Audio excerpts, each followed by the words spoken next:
Bienvenidos al episodio número 5 de El Sueño Americano, vuestro podcast NBA. Bien, estamos ya a mediados de septiembre y por lo tanto toca inaugurar un nuevo bloque de episodios que son las previas de todos los equipos de la NBA de cara a la temporada 24-25. Antes de empezar, os informo de que cada uno de estos episodios agrupará a dos equipos distintos y serán previas muy completas con análisis exhaustivo de cada uno de los equipos, de modo que en los próximos 15 episodios, incluido este, vais a encontrar toda la información necesaria sobre todos los equipos de la NBA para la próxima temporada. La estructura de estos episodios será común a todos ellos y constará de 5 partes. En primer lugar, hablaremos de la historia reciente de estos equipos, es decir, de dónde vienen. Después, analizaremos los movimientos del pasado mercado de verano, agencia libre, fichajes, etc.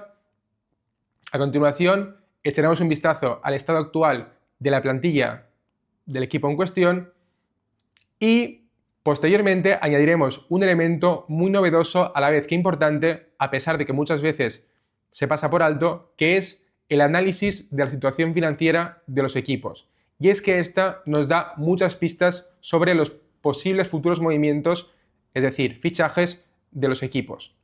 Y para acabar, miraremos hacia el futuro, empezando con los pronósticos de cara a la próxima temporada, pero también tendremos una visión más a largo plazo y hablaremos del proyecto de cada uno de los equipos a 3, 4 o incluso 5 años vista. Así que vamos a por ello. 3, 2, 1, ¡empezamos!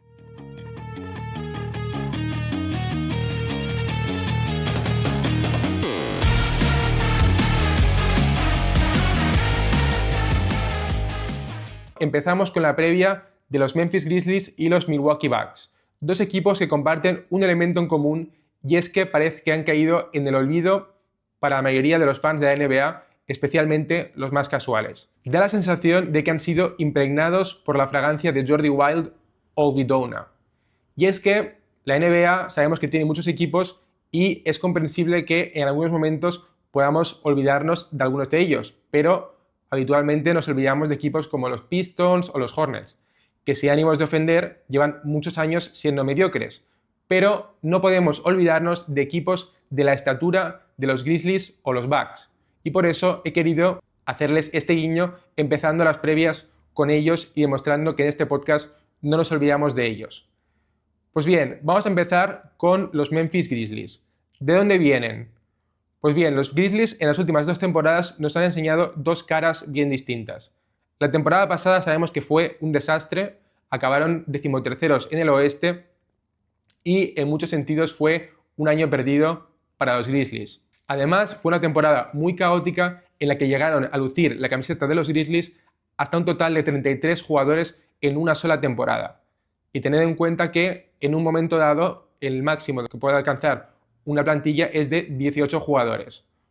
Por lo tanto, el nivel de rotación, es decir, entradas y salidas de jugadores, fue brutal el año pasado y, como os podréis imaginar, en este contexto era prácticamente imposible mantener cualquier nivel de consistencia o poder imponer un cierto estilo de juego con cara y ojos, dada la cantidad de caras nuevas que había partido tras partido. Y bien, a pesar de este contexto tan caótico, aún así consiguieron un resultado bastante digno a nivel de victorias y derrotas, quedando tan solo séptimos por la cola. Quiero decir que podría haber sido mucho peor. Y el hecho más importante es que los principales jugadores de los Grizzlies, sus estrellas, estuvieron prácticamente todo el año lesionadas. En primer lugar, Ja Morant jugó menos de 10 partidos en la temporada pasada y también Marcus Smart y Desmond Bane creo que jugaron 20 partidos y 40 respectivamente, aproximadamente, de modo que el único jugador de los más importantes que disputó más de 60 partidos fue Jaren Jackson Jr. Y alrededor suyo iban entrando y saliendo jugadores constantemente. Por lo tanto, como digo, el año pasado un desastre. Pero si queremos ser optimistas, debemos echar la mirada a la temporada 22-23. Es decir, hace 2 años cuando acabaron segundos en el oeste. Y es que esto es un hecho que a mucha gente se le ha olvidado, que los Grizzlies estaban en la cima de la conferencia oeste y eran un equipo contender que, bueno, es cierto que rendían mucho mejor en la temporada regular que en los playoffs, luego hablaremos de por qué, pero ahí estaban, en la pomada. Y yo creo que es mucho más útil centrarnos en qué hicieron los Grizzlies hace 2 años, porque creo que el rendimiento del equipo en esa temporada es mucho más cercano a lo que podemos esperarnos de los Grizzlies en la temporada siguiente. Pues bien, hace 2 años fueron un equipo que destacó sobre todo en la faceta defensiva. Fueron segundos en rating defensivo y decimoquintos en rating ofensivo, es decir, en la media en ataque. Y esto contrasta un poco con la percepción que a veces tenemos, porque cuando pensamos en los Grizzlies nos viene a la cabeza rápidamente la cara de Ja Morant.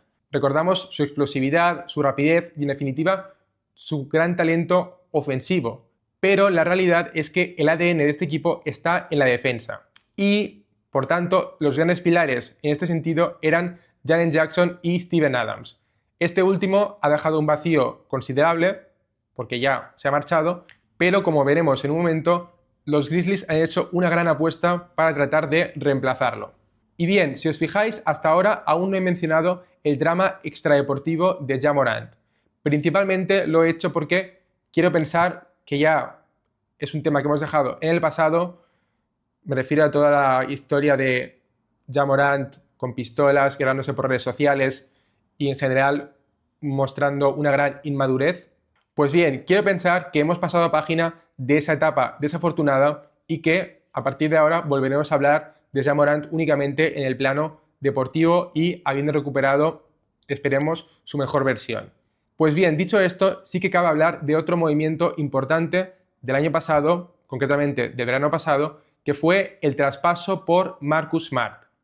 En su momento yo fui crítico con esta decisión, no me pareció un movimiento acertado y con el paso del tiempo me gusta aún menos. Recordemos cuáles fueron las condiciones del traspaso. Los Grizzlies, en un traspaso a 3 bandas con los Celtics y los Wizards, básicamente intercambiaron a Tyus Jones, al cual le quedaba un año de contrato por valor de 14 millones, que para la calidad de Tyus Jones era un contrato bastante valioso, y también el pick número 25 del draft de 2023 y lo que en su momento era un pick protegido top 4 de los Warriors, que acabó siendo el pick número 14 de este pasado draft de 2024. Pues bien, todo esto a cambio de un Marcus Smart que no me quiero adelantar en el análisis, pero simplemente adelanto que, en mi opinión, está en fase de declive. Y bien, ante tanto contraste en tan solo 2 temporadas, los Grizzlies lo que buscan es recuperar su esencia y recuperar el nivel de hace 2 años. Pero lo cierto es que los Grizzlies hace 2 años tampoco eran un equipo perfecto y tenían 2 problemas fundamentales. En primer lugar, era un equipo letal en transición al cual le encantaba correr y por lo tanto era un equipo que era mucho más potente en la temporada regular que en los playoffs, como decía antes, porque en los playoffs el juego parece que se detiene, todo es mucho más lento y por lo tanto los Grizzlies, al no poder correr, sufrían mucho en ataque. Y al mismo tiempo, el otro elefante en la habitación era que en los minutos con Ja Morant, los Grizzlies jamás han conseguido tener un ataque por encima de la media. Y esto, a priori, es un red flag clarísimo, porque el hecho de que en los minutos disputados con tu superestrella no consigas tener un buen ataque puede resultar alarmante. Si bien, como decíamos, la identidad del equipo es más bien defensiva. Pero por lo menos es reconfortante saber que Taylor Jenkins, el entrenador de los Grizzlies, ha hablado abiertamente reconociendo este problema y ha dicho que es una de las grandes prioridades de este equipo. Así que veremos si realmente trabajan y mejoran en este aspecto. Bien, pasamos ya a hablar de los movimientos de mercado de los Grizzlies. Sinceramente ha sido un off-season muy pasivo, con muy pocos movimientos y básicamente moviéndose en los márgenes.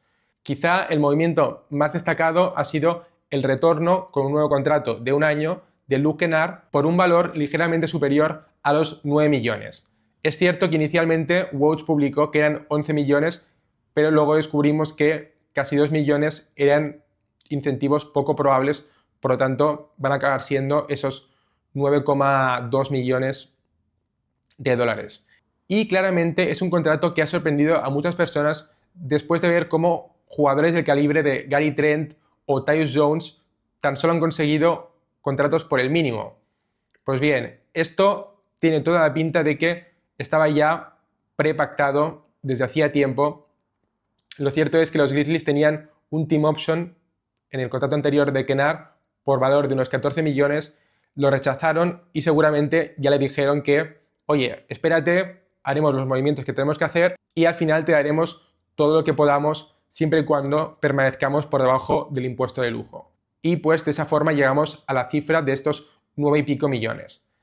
Y bien, para mí no es un movimiento muy acertado, teniendo en cuenta que con ese mismo dinero podrían haber ido a por jugadores como Kelly Oubre, Caleb Martin o Haywood Highsmith. Jugadores que, en mi opinión, te aportan más en ambos lados de la cancha porque es cierto que Luke Kennard añade o aporta un elemento fundamental para los Grizzlies que es el tiro exterior, porque sabemos que si algo tiene Luke Kennard es que es un gran triplista, más allá de eso te aporta bien poco, pero es un gran triplista y considero que renunciar a un poquito de tiro pero ganando mucho más en la faceta defensiva o en la faceta creadora hubiese sido más beneficioso con jugadores, como digo, como Oubre, Caleb Martin, etc. Y bien, los otros movimientos a los que hay que estar atentos aún a día de hoy son las posibles extensiones. Hablamos de 3 jugadores, 2 que tienen la posibilidad de firmar una extensión de veterano, como son Jaren Jackson y Marcus Smart, y luego Santi Aldama, que puede firmar una extensión de rookie. Pues bien, he puesto interrogantes en el caso de Jaren Jackson y Santi Aldama porque creo que son extensiones que tendrían sentido y que podrían firmarse desde ahora a inicio de la temporada, y he puesto una cruz en el caso de Marcus Smart porque creo que no tiene sentido ofrecerle una extensión y que por lo tanto esta no se va a producir. En el caso de Jaren Jackson, como decía, los Grizzlies pueden ofrecerle ampliar su contrato en 3 años más y el máximo que le pueden ofrecer es ese aumento del 140% respecto al último año de su actual contrato. Con eso llegaríamos a unas cifras que tal vez para Jaren Jackson sean insuficientes porque lo cierto es que tiene incentivos para esperarse un año más porque en caso de que esta próxima temporada vuelva a ser el Defensive Player of the Year como lo fue hace 2 años o que forme parte de algún quinteto All-NBA, reuniría los requisitos para poder firmar el contrato por el Supermax. Entonces, pues como digo, seguramente los Grizzlies le hayan ofrecido esta extensión y sea Jaren Jackson el que haya dicho que quiere esperarse un año más antes de hablar de ningún tipo de renovación de contrato. Y el caso de Santi Aldama es bastante distinto. En este caso creo que los Grizzlies estarán intentando conseguir una extensión bastante favorable para ellos, en torno al mid-level como mucho, 10-11 millones por temporada, y tal vez Aldama esté pidiendo cifras en torno a los 15 millones y por lo tanto veremos si llegan a un término medio, pero yo no descarto que esta extensión sí que pueda suceder. Bien, pasamos ahora a hablar ya de la plantilla. Veréis que para todos los equipos muestro el quinteto que yo creo que será el titular y los jugadores más relevantes de la rotación, que no necesariamente serán 5 jugadores más. A veces en total mostraré 8, 9 o 10 caras, dependiendo de la profundidad del banquillo de cada uno de los equipos. Esto lo digo porque en general no voy a hablar de jugadores intrascendentes, two-way players, rookies de los cuales no se espera nada en la próxima temporada o jugadores que en general van a tener un rol muy limitado. Por lo tanto, vamos a hablar de los jugadores más importantes de los Grizzlies, en mi opinión, de cara a la próxima temporada. En primer lugar, evidentemente, Ja Morant. El año pasado apenas le dimos el pelo y a ver si este año vuelve con mucha fuerza. Sí que es cierto que en el podcast The OGs, presentado por Udonis Haslem y Mike Miller, invitaron un día a Shams Charania, el famoso periodista, y Shams, de forma muy inteligente, le preguntó a Mike Miller, que es el agente de Ja Morant, por el estado actual de Morant. Y la respuesta que dio Mike Miller fue muy interesante, porque dijo: Morant viene a por todas este año, y añadió: qué rápido se olvidan, qué rápido se olvidan. Es decir, que parece que Morant vuelve como con ganas de venganza o con ganas de, por lo menos, demostrar al mundo que él sigue siendo uno de los mejores jugadores del planeta. Así que, si yo fuese fan de los Grizzlies, estaría muy ilusionado con estas palabras de su agente Mike Miller. Y la verdad es que no quiero entrar mucho más a analizar el juego de Morant, porque todos sabemos cómo es, especialmente si sois fans de los Grizzlies, qué os voy a contar. Y la realidad es que yo solamente tengo ganas de verlo. Quiero ver si realmente Ja Morant es capaz de volver a su nivel de hace 2 o 3 temporadas. Y bien, el siguiente jugador del que quiero hablar, y en este sí que me voy a detener un poquito más a analizar, es Jaren Jackson. Un jugador que, como decía, en la temporada 22-23 fue nombrado Defensor del Año y también fue All-Star. Y es que en este lado de la cancha tenemos pocas dudas sobre él. Sabemos que es un gran defensor, sobre todo cuando juega junto a un pívot tradicional y él puede jugar de 4 porque no olvidemos que Jaren Jackson no es un gran reboteador y para maximizar su talento en defensa este emparejamiento es el más óptimo. Por lo tanto nos queda mirar el otro lado de la cancha, el ataque. Personalmente creo que debemos de olvidar su rendimiento ofensivo en la temporada pasada por todo el caos que hubo, como he comentado anteriormente, y es que el año pasado su usage rate subió del 25% al 30%, que fue el máximo de su carrera.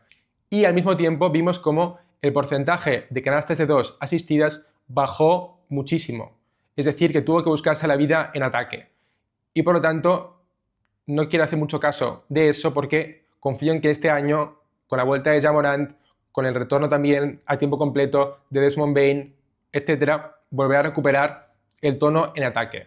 Donde sí que quiero poner un poco más el foco es en el triple, porque esta es un área en la que si quieres jugar de 4 tienes que ser un buen tirador porque, como digo, vas a compartir cancha con un pívot tradicional que en principio no va a lanzar triples. Por lo tanto, tienes más presión en este sentido. Y hemos visto bastante inconsistencia por parte de Jaren Jackson en el triple en los últimos años.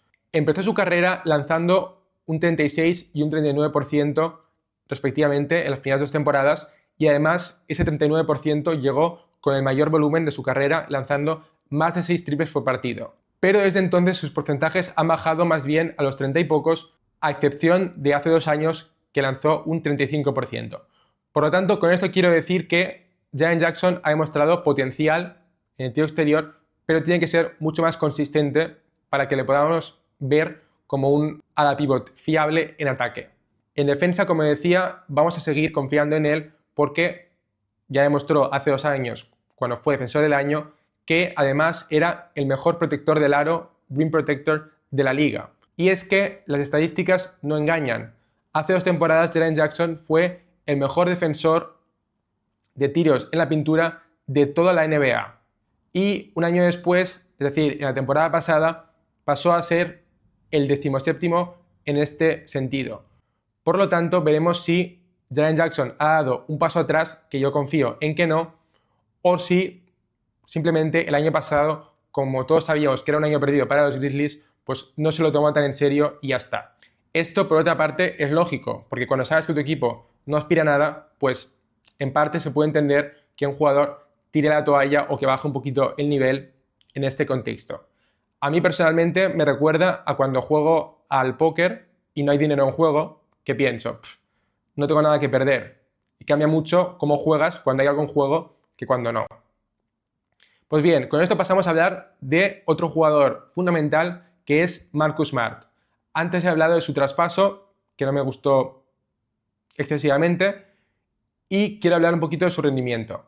La verdad es que no hemos visto demasiado de Smart en la cancha porque el año pasado apenas jugó 20 partidos y tuvo problemas de lesiones. Pero este es precisamente uno de los riesgos que sabíamos que existía con Marcus Smart, un jugador que tiene ya 30 años, pero que sabe más bien a 33 o 34 porque es un jugador que ha sufrido muchísimo desgaste por su estilo de juego a lo largo de toda su carrera. Ha disputado muchas series de playoffs y muchas temporadas muy largas y por lo tanto es un jugador que está muy machacado y por lo tanto no debería sorprendernos en exceso que la temporada pasada tuviese problemas con las lesiones. Y bien, para mí el principal problema es que el declive de Marcus Smart ya se veía venir en los Celtics. Recordad que los Celtics estuvieron durante años asomando a las puertas de las finales, del anillo y siempre había algo que les frenaba. Para mí ese algo era Marcus Smart. Marcus Smart en ataque en los Celtics era un jugador que en las últimas temporadas asumía demasiado protagonismo y veíamos demasiados partidos igualados en los que en las últimas posesiones decisivas el balón acababa en las manos de Marcus Smart en vez de Tatum o Jaylen Brown. Y eso seguramente era por el peso que tenía Marcus Smart en ese vestuario de los Celtics, que era uno de los líderes incontestables, y por lo tanto supongo que los Grizzlies pensaron que el cambio de aires al pasar a un equipo distinto pues podría ser un revulsivo para Marcus Smart, pero de momento no hemos visto que la teoría de los Grizzlies se esté cumpliendo. Veremos la próxima temporada, aún quiero tener un poco de paciencia antes de sentenciarlo por completo, pero de momento pinta bastante feo. La buena noticia, por otra parte, son 3 jugadores de los que también quiero hablar, que son Vince Williams, Gigi Jackson y Scottie Pippen Jr. En primer lugar, Gigi Jackson hemos descubierto hace unas pocas semanas que se rompió el pie derecho, lo cual es una muy mala noticia para un equipo que el año pasado ya fue arrasado por las lesiones y ahora, antes siquiera de empezar la temporada, ya tenemos estas malas noticias. Por ser optimistas, sabemos que dentro de lo que es romperte el pie, no es el peor de los escenarios. Se habla de que va a ser revaluado en unos 3 meses y, por lo tanto, a mí el calendario que me sugiere a nivel de su posible retorno es post All-Star, es decir, en febrero, porque no creo que los Grizzlies quieran forzar, ni mucho menos, haciéndolo jugar ya en diciembre o enero.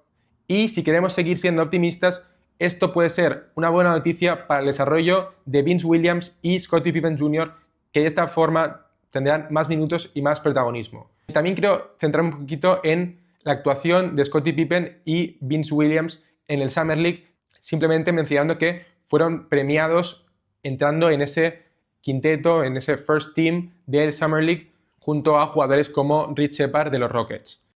Y bien, no quiero añadir mucho más sobre estos 3 jugadores, simplemente os quería poner sobre el radar porque considero que son jugadores generalmente desconocidos para todos que no seáis fans de los Grizzlies y creo que son jugadores que tendremos que tener muy en cuenta de cara al futuro. Y a quien sí que debemos tener en cuenta desde el minuto 0 es a Zach Edey, que para mí ha sido la gran apuesta de los Grizzlies este verano. Bien, el nivel de dependencia de los Grizzlies en Zach Edey, en mi opinión, es preocupante. Para mí todo lo que sea que tu temporada dependa de un rookie es muy arriesgado. Y lo cierto es que da la sensación de que si no funciona no hay un gran plan B, lo cual es un planteamiento muy distinto al que están teniendo otros equipos con aspiraciones respecto a sus rookies, como pueden ser los Houston Rockets, que, por poner el ejemplo de Rich Shepard, el pick número 3 de este pasado draft, si no tiene un buen año no va a pasar absolutamente nada, porque los Rockets tienen alternativas, especialmente en su posición, en la de base. De modo que Rich Shepard va a tener muy poca presión este año. En cambio, como digo, Zach Edey es un jugador fundamental para las aspiraciones de los Grizzlies esta próxima temporada y por lo tanto va a estar sometido a mucha presión. Quieren que llene el vacío que dejó Steven Adams, pero son jugadores de perfiles bastante distintos. Zach Edey no es el ancla en defensa que era Steven Adams y tampoco es tan buen pasador. Por contra, es mejor finalizador y tal vez esto es lo que estaban priorizando los Grizzlies con su selección. Buscar un socio fiable en ataque en el pick and roll para Ja Morant. Lo digo porque tenían la opción de ir a por Donovan Clingan, que fue el pick número 7, que si bien es cierto que no estaba disponible con el pick número 9, podrían haber ofrecido algo a los Blazers para escalar a la 7ª posición y seleccionarlo. Pero da la sensación de que preferían a Zach Edey antes que Donovan Clingan. A mí me gusta más Clingan porque es un jugador muy sólido en defensa y que ya ha demostrado tener un nivel muy trasladable a la NBA en ese lado de la cancha, pero es cierto que en ataque aún le queda mucho camino por delante y por lo tanto va a ser bastante flojo en sus primeras temporadas a nivel ofensivo en la NBA. Por lo tanto, como digo, han priorizado el ataque y por eso han apostado por Zach Edey. Un Zach Edey al que hemos visto menos de lo que nos gustaría, tan solo disputó 2 partidos en el Summer League y en los Juegos Olímpicos hubiese sido muy interesante poderle ver jugar con Canadá porque, como ya comenté en el episodio de la resaca olímpica, ese era el gran punto débil de la selección canadiense, el juego interior. Por lo tanto, podría haber tenido muchísimo protagonismo en ese equipo y hubiese sido un escenario óptimo para poder evaluarle mejor. Así que tendremos que esperar a inicio de la temporada para analizar el rendimiento de Zach Edey y su encaje en este equipo. Y bien, para acabar debemos preguntarnos, si no querías depender de un rookie, ¿qué alternativas había? Pues bien, al principio del verano teníamos pivots interesantes en la agencia libre como Hartenstein o Claxton, pero hemos visto que han conseguido contratazos muy lucrativos que seguramente los Grizzlies no podían permitirse.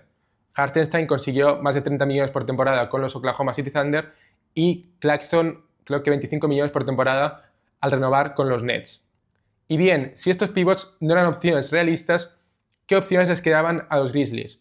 Pues jugadores como Valanciunas, Drummond, este calibre de jugador. Por lo tanto, no eran opciones muy alentadoras y ayuda a entender un poquito mejor por qué los Grizzlies han hecho esta apuesta con Zach Edey. Pasamos ahora a hablar de la situación financiera de los Grizzlies. Los Grizzlies son un equipo que, en primer lugar, no han pagado el impuesto de lujo desde la temporada 2005-2006. Así que debemos presumir que este año tampoco van a querer pagar el impuesto de lujo. Por eso no es casualidad que en estos momentos se encuentren ligeramente por debajo del umbral del impuesto de lujo, apenas creo que un par de millones por debajo aproximadamente. Y esto evidentemente siempre es una mala noticia para los fans del equipo porque no deja de ser una restricción autoimpuesta, en este caso por el dueño del equipo, que no quiere pagar el impuesto de lujo y, en cierto modo, limita las opciones a nivel de construir y mejorar la plantilla de los Grizzlies. Pero, afortunadamente, al margen de esto, los Grizzlies se encuentran en una situación muy buena en cuanto a los recursos que tienen disponibles. Pensad que en la NBA los picks, ¿no?, las selecciones del draft, son como el dinero a nivel de construir tu plantilla. Con el dinero puedes comprar cosas y con los draft picks puedes fichar a jugadores mejores. Y el hecho de tener todo tu arsenal completo disponible ofrece la posibilidad de hacer traspasos interesantes en el futuro para mejorar la plantilla. Aquí tenéis con el icono de la cartera el listado de todos los picks disponibles para los Grizzlies que, como digo, están en muy buena situación en este sentido. Y para acabar este repaso financiero, me gusta tener en cuenta el mejor y peor contrato de cada equipo porque esto no deja de ser un reflejo de la gestión de la plantilla por parte del General Manager, en este caso Zach Kleiman. Y en cuanto a mejor contrato, tengo una norma que aplico a casi todos los equipos con muy pocas excepciones, que es que está prohibido seleccionar el contrato de la superestrella del equipo. Porque ya sabemos que el contrato de las superestrellas, a pesar de ser muy lucrativos, siempre son, o casi siempre, los que más valor tienen para el equipo. Porque si bien los equipos les están pagando a estos jugadores entre un 25 y un 35% del salary cap, el peso de estos jugadores a nivel de rendimiento en la cancha tiene un porcentaje de importancia mayor que el porcentaje salarial. Por lo tanto, decir que el contrato de Giannis o el contrato de Luka o el contrato de Jokic son los mejores contratos es una evidencia y por lo tanto evito incluir a estos contratos. Así que en el caso de los Grizzlies me he quedado con Vince Williams, aunque me serviría de igual forma el contrato de Gigi Jackson o el de Scottie Pippen, que como digo es un two-way player que confío en que conseguirá un contrato garantizado. Me he quedado con Vince Williams porque Scottie Pippen pues aún no tiene ese contrato garantizado y Gigi Jackson, como decía, se acaba de lesionar, por lo tanto su rendimiento o su aportación para esta próxima temporada en principio va a ser bastante menor que el de Vince Williams.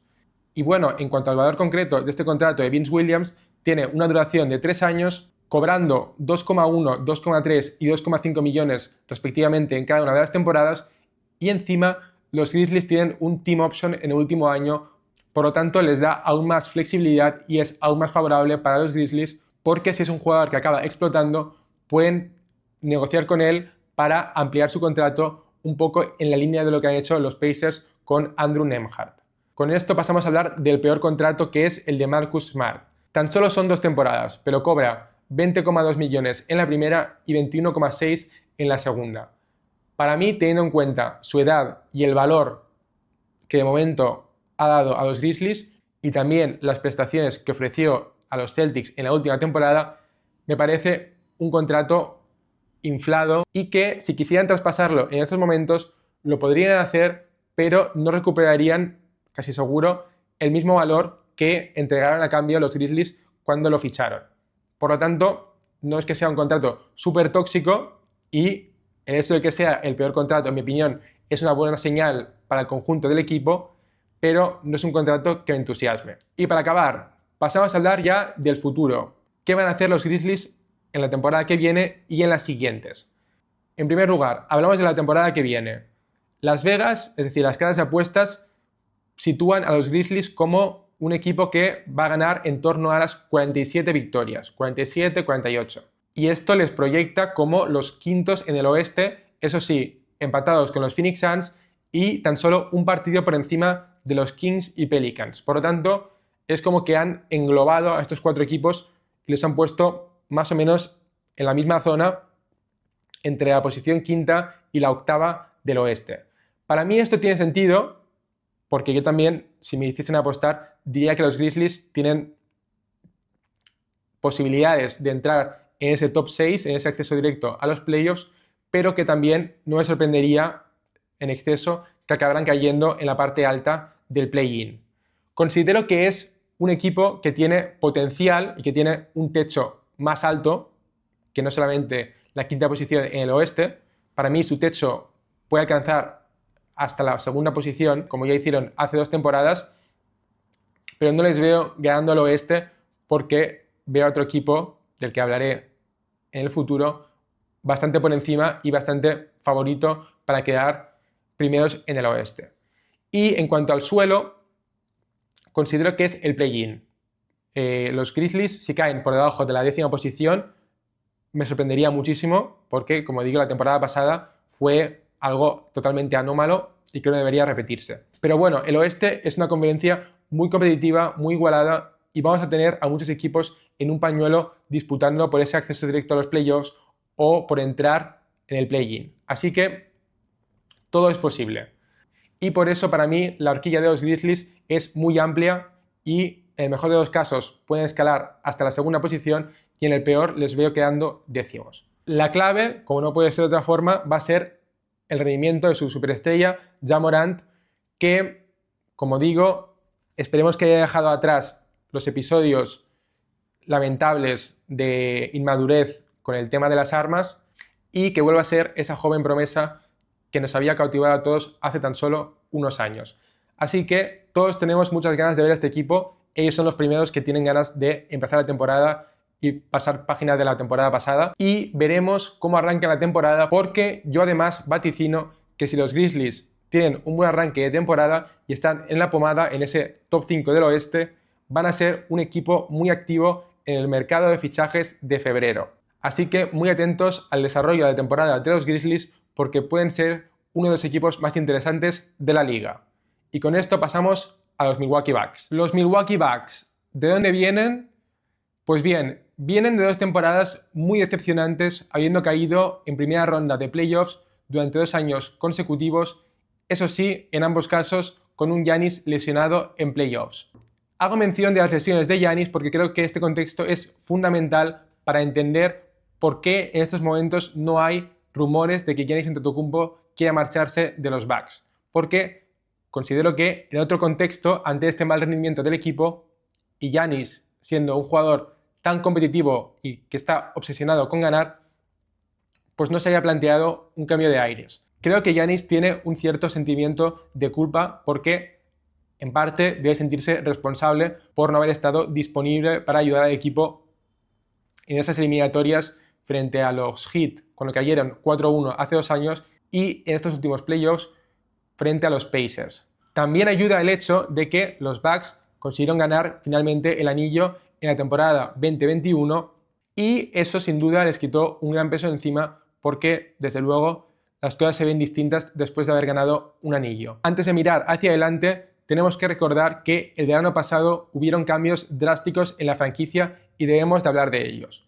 Por un lado, traspasaron a Jrue Holiday a cambio de Lillard. Es cierto que fue un traspaso a 3 bandas con los Blazers y los Suns y tampoco voy a entrar en todos los detalles, pero para lo que nos interesa, es decir, centrándonos desde el punto de vista de los Bucks, La cosa se podría resumir en que los Bucks intercambiaron a Drew Holiday, Grayson Allen, el pick desprotegido de primera ronda del 2029 y 2 pick swaps en 2028 y 2030, es decir, que hicieron un all-in por Damian Lillard. Y luego, desafortunadamente, ese mismo verano, Drew Holiday acabó en los Celtics. Tal vez recordéis que Embiid puso un tweet este verano, creo que en junio, en el que preguntaba si los Bucks le habían regalado el anillo a los Celtics. Y se estaba refiriendo, evidentemente, al hecho de que los Bucks indirectamente permitieron que Drew Holiday acabase en los Celtics y formase el super equipo que tienen actualmente los Boston Celtics. Y bien, supongo que este efecto dominó no lo vieron venir los Bucks porque, irónicamente, en apenas unos pocos días, Drew Holiday pasó de ser compañero de Giannis Antetokounmpo a rival directo del equipo más fuerte de la misma conferencia, como decía, los Celtics. Así que yo me pregunto si los Bucks hubiesen hecho el traspaso por Lillard si hubiesen podido saber que Holiday acabaría en los Celtics. Evidentemente, ellos nunca nos lo van a decir, así que nunca lo sabremos. Lo que sí que sabemos es que los Bucks hicieron otro movimiento muy importante el verano pasado, que fue despedir al entrenador con el que ganaron el anillo hace tan solo 2 años. Me refiero a Mike Budenholzer, el actual entrenador de los Suns. Y no olvidemos el contexto bajo el cual se tomó esta decisión. Y es que, en medio de la eliminatoria de playoffs frente a los Heat en 2023, en la que los Bucks cayeron eliminados, falleció uno de los hermanos de Mike Budenholzer. Así que, evidentemente, fue un golpe durísimo para Budenholzer, que, a pesar de ello, continuó entrenando esos playoffs hasta que cayeron eliminados. Y bueno, en fin, más allá de las desafortunadas circunstancias personales de Budenholzer, lo cierto es que se había ganado una reputación de ser incapaz de hacer ajustes en playoffs, y esto lo habíamos visto incluso antes de ganar el anillo, y uno pensaría que tras haber ganado el anillo tendría más consolidada su posición como entrenador de los Bucks de cara al futuro, pero no. Vimos que los Bucks pivotaron de forma un tanto sorprendente en ese momento, y aún más sorprendente fue la selección de su reemplazo, que fue un entrenador novato como Adrian Griffin, que demostró ser un error. Y es que en su momento, cuando lo ficharon, me pareció muy extraño apostar por un novato para liderar a un equipo que es un contender y que aspira al anillo, y además una plantilla que está construida en torno a veteranos como Lillard, Giannis, Middleton y Brook López. Pues bien, todo esto no parecía tener mucho sentido, y si a eso le añades que, por lo visto, Adrian Griffin pues como que trató de ser demasiado moderno, demasiado innovador con su sistema, especialmente defensivo, porque por lo visto en verano estuvo experimentando con un sistema más agresivo en la presión, sacando a Brook de la defensa drop, es decir, de la pintura, y claramente esto fue un fiasco hasta el punto que los propios jugadores tuvieron que decirle: oye, entrenador, que esto no funciona, volvemos a lo de antes porque antes teníamos una defensa mucho mejor. Y pues bueno, a partir de errores como este, parece ser que el vestuario poco a poco perdió la fe o perdió la confianza en Adrian Griffin, así que lo echaron y ficharon al actual entrenador, que es Doc Rivers. Doc Rivers evidentemente es un perfil mucho más experimentado, a mí personalmente no me encanta, pero por lo menos tiene más sentido a nivel de entrenador veterano para un equipo también veterano. Y personalmente yo prefiero a Budenholzer, aunque yo fui el primero que en su momento criticaba las decisiones que tomaba en playoffs, así que puedo entender ese cambio de rumbo hace un año despidiendo a Budenholzer. Y bueno, yo nuevamente me pregunto si los Bucks se arrepienten de haber despedido a Budenholzer, porque lo cierto es que Doc Rivers tampoco te ofrece muchas más garantías en playoffs de las que te ofrecía Budenholzer, así que bueno, ya veremos. En cualquier caso, la respuesta a las dos preguntas que he planteado sobre el traspaso por Lillard y sobre el cese de Budenholzer creo que es no. Creo que los Bucks no se arrepienten de ninguna de las decisiones porque, si lo recordamos, al finalizar la temporada 22-23, los Bucks eran un equipo que, por un lado, están muy estancados en ataque, y en ese sentido la pieza que tenía que salir para renovar el equipo era Drew Holiday, y qué mejor motor ofensivo que Damian Lillard. Y también, como digo, los problemas de Budenholzer en los playoffs eran evidentes, así que además, si los rumores son ciertos de que Budenholzer había perdido la confianza del vestuario, pues en ese caso siempre la mejor decisión es buscar un nuevo entrenador. Ahora bien, eso no significa que tomasen la decisión correcta necesariamente, ni que les pueda salir caro en el futuro, especialmente el traspaso por Lillard, por el cual han hipotecado completamente el futuro de la franquicia, y veremos si les ha servido para algo. Pasamos ahora a hablar de los movimientos de mercado. Bien, en este verano los Bucks tenían opciones muy limitadas y muy poco margen de movimiento, sobre todo a la hora de incorporar a jugadores partiendo de la premisa de que no querían tocar el núcleo duro de Giannis, Lillard, Middleton y Brook López. Este último sí que es cierto que sonó en rumores de traspaso, Brook López, pero desde mi punto de vista nunca tuvo demasiado sentido porque Brook López es un jugador fundamental para ellos y que tiene mucho más valor para los Bucks que para el resto de equipos de la NBA. Así que no contemplo ningún escenario en el que los Bucks pudiesen haber traspasado a Brook López sin empeorar al equipo a corto plazo. Y eso, desde luego, empeorar a corto plazo, hubiese sido una cosa que no hubiese hecho mucha gracia a Antetokounmpo. Por lo tanto, es una opción que realmente no deberías ni plantearte. Así que me alegro de que no hayan traspasado a Brook López. En cuanto a las incorporaciones, debemos hablar de 3 nombres: Delon Wright, Taurean Prince y Gary Trent Jr. Los 3 han firmado un contrato por el mínimo de veterano, ya que era lo único que podían ofrecer los Bucks teniendo en cuenta su situación financiera, de la que hablaremos a continuación. Pues bien, Delon Wright, en primer lugar, es un jugador que me gusta bastante, un jugador muy sólido en defensa, en mi opinión eternamente infravalorado, porque lo cierto es que rindió a muy buen nivel en Atlanta hace unos años y recientemente en Washington y Miami. No es un jugador que te vaya a impresionar con sus estadísticas individuales, más bien todo lo contrario, me refiero a las estadísticas tradicionales de puntos, rebotes, asistencias, etc. Pero lo cierto es que ha tenido un net rating positivo en cada una de las últimas 3 temporadas. Por lo tanto, es un jugador ganador, tapado pero ganador. Después tenemos a Taurean Prince. Es un jugador perfil 3&D, más 3 que D, porque la defensa deja bastante que desear y además es un pésimo reboteador, pero por lo menos es un buen triplista y promedia en las últimas 4 temporadas un 39% con un volumen decente de unos 4 triples por partido. Así que, como digo, para lo que le estás pagando es un jugador que puede ser bastante útil de tener en tu rotación como sexto, séptimo u octavo hombre. Y para acabar, Gary Trent Jr., el fichaje estrella de este verano para los Bucks, un valor espectacular, y por contra, una decepción para Gary Trent Jr., que sin duda esperaba cobrar mucho más que el mínimo esta próxima temporada.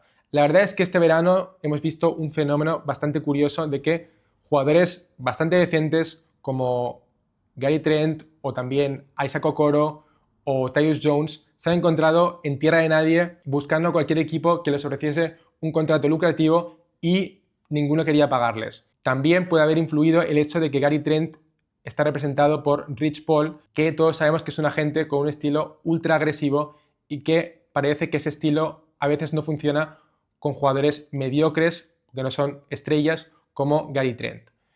Pero bueno, dejando eso de lado, vamos a centrarnos en qué puede aportar Gary Trent en estos Bucks.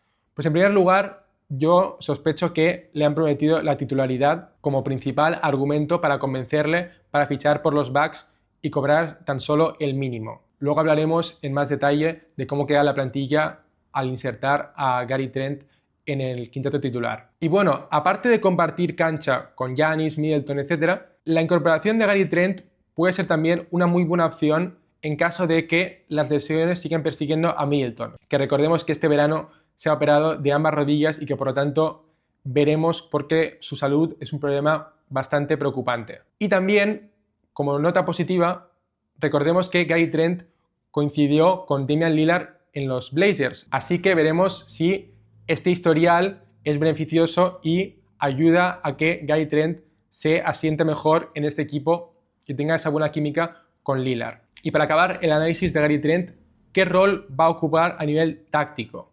Pues bien, se supone que va a ejercer ese papel de mejor defensor del ala, teniendo en cuenta que no hay muy buenas opciones en los Bucks, porque desde luego Gary Trent no es un excelente defensor, pero por lo menos es mejor que Malik Beasley, que era el que ejercía este rol el año pasado con muy poco éxito. Y más allá de las incorporaciones, he incluido 2 posibles extensiones de contrato que podrían firmarse, pero que yo veo muy difícil que los Bucks se las ofrezcan a Bobby Portis y Pat Connaughton. Y el motivo es muy sencillo. Como decía, los Bucks han tenido muy mala suerte con las lesiones de Giannis 2 años consecutivos y creo que, al igual que los Grizzlies, quieren ver hasta dónde puede llegar este equipo y esta plantilla si están todos sanos. Y a partir de ahí, el verano que viene, en base a los resultados obtenidos, creo que ya decidirán si quieren extender a alguno de estos jugadores. Pero de momento creo que sería precipitado. Y bueno, con todo esto y a modo de resumen, si tuviese que poner una nota en cuanto a los movimientos de mercado de los Bucks en este verano, les pondría un 6 sobre 10.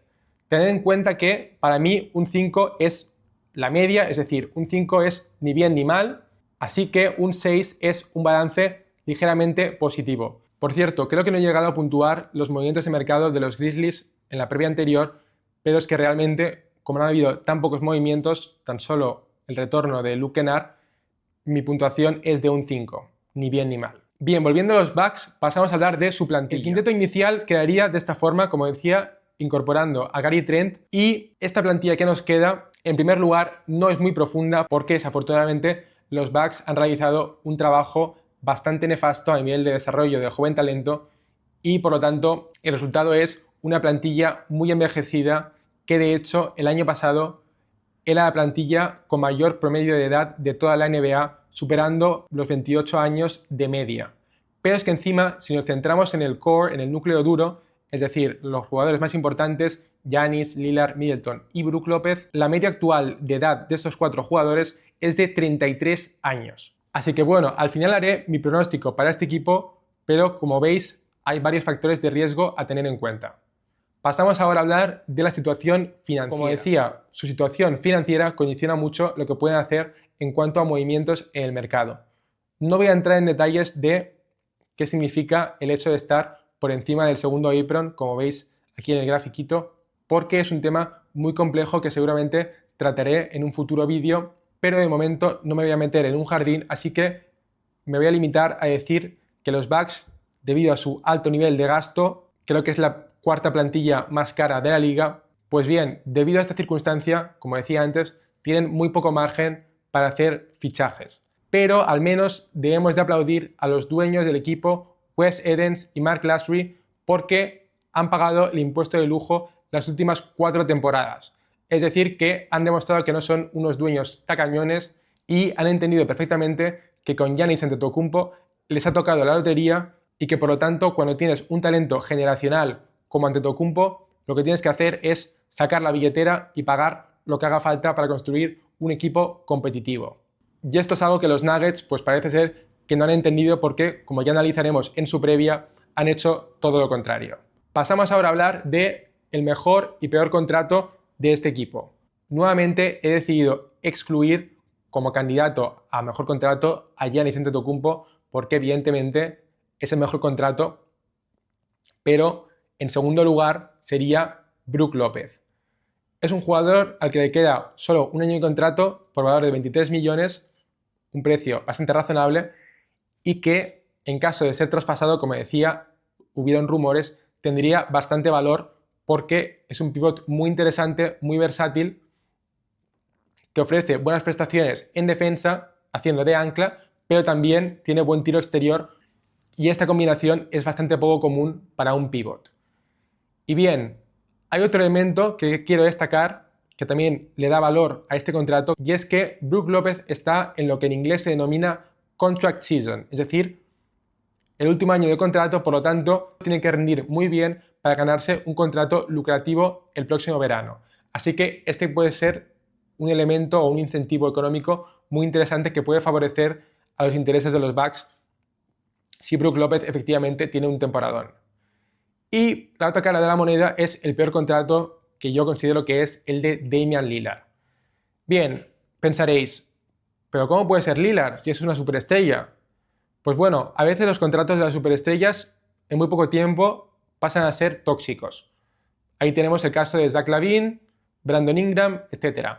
Yo no estoy diciendo que a día de hoy Lillard sea un jugador nefasto ni nada por el estilo, pero creo que su rendimiento es inferior al valor de su contrato. Por lo tanto, eso hace que el valor de su contrato sea bastante bajo. También está en disputa por esta posición de peor contrato el contrato de Khris Middleton, pero he decidido poner por delante al de Lillard, en primer lugar porque Lillard tiene 3 años de contrato y Middleton tiene 2, y también porque las cifras del contrato de Lillard son casi el doble que las de Khris Middleton. Pero es cierto que si las lesiones de Khris Middleton persisten y no consigue jugar, directamente no puede poner pie en la cancha, entonces sí que sería un contrato aún peor que el de Lillard. Y con esto pasamos ya a hablar del futuro. ¿A dónde van estos Milwaukee Bucks? Pues bien, hay mucha incertidumbre. Por un lado, sabemos que a nivel reputacional en el este, la gente ya casi no piensa en los Bucks. Cuando pensamos en la élite del este, pensamos en primer lugar en los Celtics y en segundo lugar seguramente nos viene a la cabeza pues, los Knicks, los Sixers o incluso los Pacers si alguno es optimista y piensa que pueden repetir lo que lograron la temporada pasada. Yo personalmente no soy tan optimista y por lo tanto sí que sitúo a los Celtics, Knicks y Sixers en la cima de la conferencia este, pero sí que considero que los Bucks merecen estar merodeando esa zona, peleándose con los Knicks y los Sixers, eso sí, por debajo de los Celtics. De hecho, Las Vegas sitúa a los Bucks como cuartos en el este, pronosticando unas 50 o 51 victorias en la temporada regular, justo por debajo de los Sixers y justo por encima de los Cavs. Bien, a mí me parece que es lógico situar a los Bucks en el top 5 del este, de hecho yo los situaría en esta zona, pero no olvidemos que tienen un gran peligro de implosionar y que las cosas se pueden poner muy feas si hay alguna lesión grave de alguna de sus estrellas. Además, en la temporada regular no veo a los Bucks apretando el acelerador totalmente porque si priorizan la salud de sus estrellas, como deberían hacer después de los problemas que hemos mencionado con Antetokounmpo en los playoffs, seguramente el resultado va a ser que en la temporada regular pues no van a estar en el top 3, sino que van a estar más bien en el top 6 del este, y la consecuencia de eso puede ser que pierdan el factor cancha en la primera ronda y en las sucesivas rondas de los playoffs, así que ya veremos cómo afecta eso a sus posibilidades de éxito en los playoffs. Y bien, para acabar quiero hacer la siguiente reflexión. Si nos ponemos en lo mejor, es fácil imaginar el potencial de este equipo. Por un lado, Giannis sigue siendo un jugador top 5 mundial y, en mi opinión, la dupla Lillard-Giannis, que previsiblemente va a mejorar, sobre todo en ataque, este próximo año, para mí tiene más potencial que otras duplas en el este como Banchero-Wagner, Haliburton-Siakam o Donovan Mitchell-Mobley. Así que, bueno, tendremos que verlo, pero yo sí que considero que a nivel de puro talento, los Bucks tienen un techo más alto que muchos de los equipos que les acompañan en el este. Y pensando más a largo plazo, yo debo confesar que tengo bastante miedo de lo que le espera a los Bucks dentro de 3, 4 o 5 años, cuando Giannis seguirá siendo un jugadorazo, pero Middleton, Lillard y Brook López habrán pasado a mejor vida. Así que la ventana competitiva de este equipo es muy estrecha, estamos hablando de 1 o 2 temporadas más, y veremos cómo responden ante esta presión. Nada más, aquí finaliza este episodio de previa de los Memphis Grizzlies y los Milwaukee Bucks. Espero que os haya gustado mucho, ya he avisado al principio de que eran previas muy completas, así que os animo a ver las futuras previas del resto de equipos para manteneros informados sobre todos los equipos de la NBA. Muchas gracias y hasta pronto.